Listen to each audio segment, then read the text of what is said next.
Our discussion will boil into arguments. It's actually in connection with our previous discussion, which is the argumentative essay or argumentative speech. So making an argument, this is our main point here. And when you hear about argument, usually the picture of argumentation or argument for you is this. It's like that. Now, notice here that when people do argument, like you picture it this way, screaming, shouting, exchanging of bad words, offensive language like that, that's an argument in a picture. But actually in professional or academic way, argument should be done in this way. It should be, instead of like a dog fight, screaming and shouting, it should be like an intellectual activity. Intellectual activity wherein you exchange your ideas, no need to shout, no need to scream, just tell us your idea. So that's an argument. Now, an argument should be reason or reasons why you support or oppose an idea, and it's a process of explaining this reason. And the process should involve the credible facts, credible data, reliable sources that would prove your claim. So that's an argument. Now, there is a strong or a weak argument. So you need to know the difference between the two so that you are more inclined to strong arguments. So a weak argument are, this is a series of opinions, may or may not be backed up by facts. Some will back up facts with opinion, but still not that valid. And of course, it may not be related to the topic. So some officials do this, like there's an issue and you say your argument about it, but sometimes it's not related to the topic. Sometimes instead of attacking the issue, you attack the person saying that issue. So you need to say some arguments that will be related to your issue or to your topic. Now, a strong argument should be a statement backed up by reasons, facts, and examples. And it should be based or it should be related to the topic. And these reasons, facts, and examples should be backed up with credible data, again, with reliable authority or reliable sources. Now, another tip for strong arguments is to make it not too obvious. So when you say not too obvious, meaning it could be that people already know about it, like there's no need for you to say it because we already know as listener, or something that is already absolute truth that no one can rebut against it. So that's not too obvious. Another is it should be engaging. And when you say engaging, is you need to consider your audience's attention span. Because if it's not engaging, your audience will just click and will no longer watch your debate. You need to make an interesting claim wherein your points will be like new ideas for your listener. So it's about teaching your listener new ideas, and it will make them more engaged and more interested in your speech. Another is you need to be not overly vague. So when you say overly vague, class, it means that it should not be too generalized, that it does not cover anything. Like how to address this is you need to be specific. For example, in the issue on death penalty, then you will say death penalty should be imposed to criminals, okay? Death penalty should be imposed to criminals. Now, criminals or those who are committing crimes is overly vague. Why? Because there are categories of criminals. There are small crimes committed. There are big crimes committed, such as rape, such as homicide, like that. So you need to specify just to make your argument strong. So again, make it not too obvious, meaning we already know about it. So what's new, like that? And it should be engaging, meaning it should be more interesting and it's something that will teach your audience, and not overly vague, meaning it should not be generalized. So meaning it's specific. So you can express your arguments through conditionals, and you have this in your page 3. Now, conditionals, class, are the if then, and when then clauses. So the if then or the if clause is usually the dependent clause, or the when clause is a dependent clause, and it acts as the antecedent. So when you say antecedent, it's the condition in the phrase or in the sentence, while the remaining clause is the independent clause, and this is the consequence. So for example, so you use this one, you start your whole speech with this. You can start with this one so that you, after this conditional, you can already back up with back your argument with facts, with researches. So an example of this is this: when students do all the academic assignments in the morning, so that's your antecedent or the condition, and the consequence, it is their free time for their hobbies and leisure in the afternoon. So that's one argument. Another is, if she does not follow the health protocols in public, so it's an if clause, followed by the consequence, she could be infected with the disease. So those two are examples of arguments. Then after that, you can back that up with some ideas, more information from credible sources, from researches. Now, in this expression class, you can actually interchange the two. So you can interchange consequence and antecedent. The meaning will not change. An example here in number one, it is their free time for their hobbies and leisure in the afternoon. That's a consequence. And the antecedent is when students do all the academic assignments in the morning. So notice they are interchanged. The consequence and the antecedent were interchanged, but they mean the same. Same thing with this one, the if clause. She could be infected with a disease. That's a consequence. And the antecedent is if she does not follow the health protocols in public. So again, this means that for the antecedent and consequence, they can be interchanged. The meaning will not change. So that's the expressing arguments. You can start with this and then add up more information, researches, credible data about your claim. So yeah, your argument is your claim. Next, there are 6 fallacies to avoid. So when you say fallacies, these are faulty reasoning. And you have this in your activity last time, the page 3. The first one is the lack of understanding of terms. Now, you as a writer or a speaker, you need to know the terms.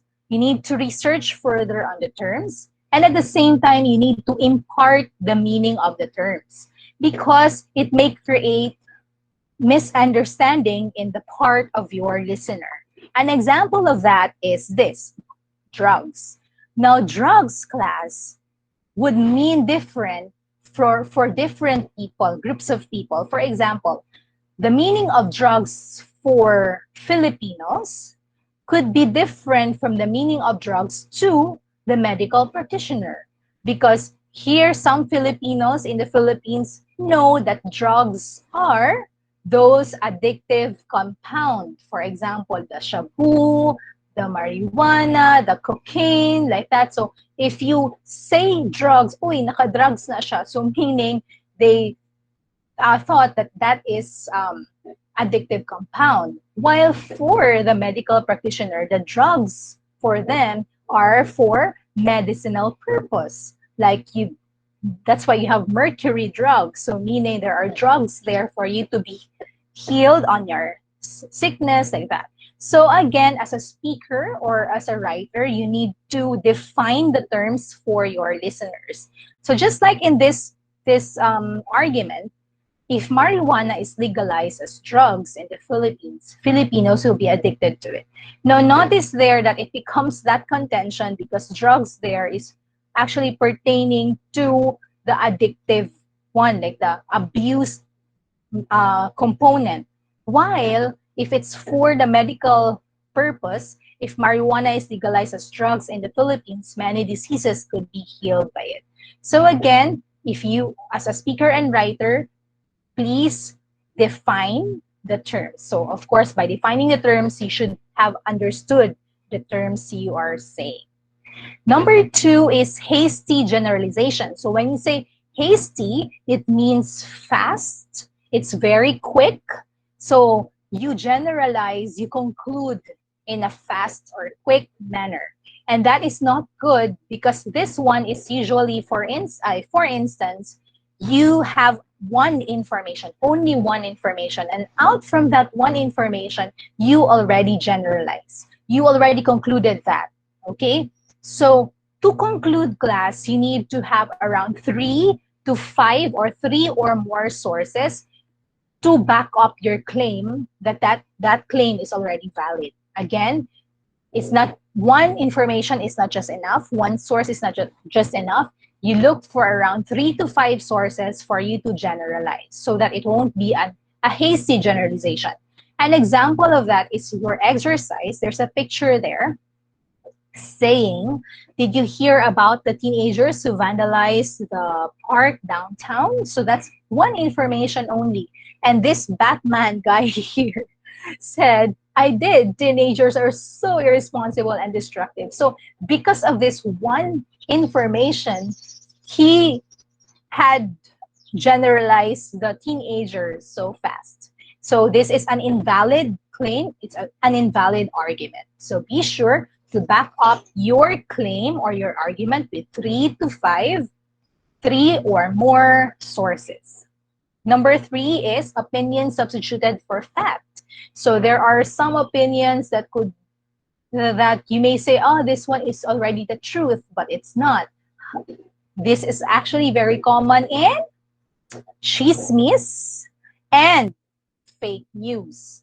Like there are some posts from your friends or from a stranger saying this, and some netizens thought that okay, this one is true, and they will share this one and they will judge and they will whatever it is. So again, for you to validate if this is true, look for other sources saying this, and it should be credible sources, credible organization. For example, if it's about medical issues, you look for doctors saying about this issue, not just strangers out there that you do not know, and there's no other credentials. Number 4 is misuse of facts. This one, facts are there, however, they are misused or they are used in a wrong manner. Why? Because it was half truth. And the second was it is cutting short of statement. And this is very common, class. The cutting short of statement is very common in headlines. Like some news media would cut short the statement of an official to make the official appear bad in public. So to cite, class, like for example, for President Duterte's statements like that, it's a very long statement, but a news media will cut it short, just that negative part. And netizens nature would be to just look at the headline and will share it to everyone and will judge the statement or judge without even reading the news. An example of that is this. So ABS-CBN said, Duterte declares Lotto, other PCSO games illegal. Now this one is a misleading headline because notice, class, that Duterte declares, but actually when you read through the news, it says here that Duterte ordered the closure of or stoppage of all gaming activities, but it does not say here that it's really illegal, because here the thought there in the news is that Duterte ordered to stop because it will be subject for investigation, but it does not say there declare. And also Duterte cannot declare any activity illegal because he is not part of the legislative part of our government. And when you say legislative part of the government, these are the lawmakers. Duterte is not lawmaker because he's a law implementer, because he's the president. Usually, the lawmakers are for senators and for the congressmen like that. So that's not his job. So here it's misleading statement because instead of saying Duterte declares, it should be Duterte stops the operation of the PCSO games like that for investigation like that. So when you are writing your own argument, be sure to not, when there are quotations from sources. Do not cut short the statement just to sensationalize things and to let others appear bad in the part of your listeners. Okay, so do not misuse facts. Number five is lack of reliable authority. So you just like this in your exercise number one, they say that once you are vaccinated, there are terrible consequences. So here it's not reliable because a they is not pertaining to anyone. Like it's just like a chismes, a fake news. So you need to have reliable authority. So again, if it's about medical issue, look for doctors, for experts about it. Or if it's about the law, you look for some, of course, lawyers, and for political or for politicians that are expert on this. So again, if it's about the vaccine, look for the organizations. So it should really be credible source. And number six, name calling. So the name calling is like you are teasing someone about, just like this in exercise number two, the man said to the child in public, "You act so weird. You are autistic." So you are name calling that person autistic just because of that one side of that person, or saying, "Uy, ADHD man ka, uy," like that. Di ba, ADHD, it's like kay active ka ay, like that. But it should not be that way, because this one will not validate your argument. Like it will weaken your argument. And as the one who is doing an argumentation, please avoid this, because we should not attack a person. Rather, you should attack the issue. Okay? So when you are debating, please avoid name calling. Like, payat man ka, like that, or like that. So it's not about the person, it's about the issue. Okay, so that's the argumentation. It should be reasons why you support or oppose an idea. It should be backed up with researches, credible data, and reliable sources. If or when causes should be used in expressing arguments, and faulty reasoning weakens arguments, so you need to avoid them.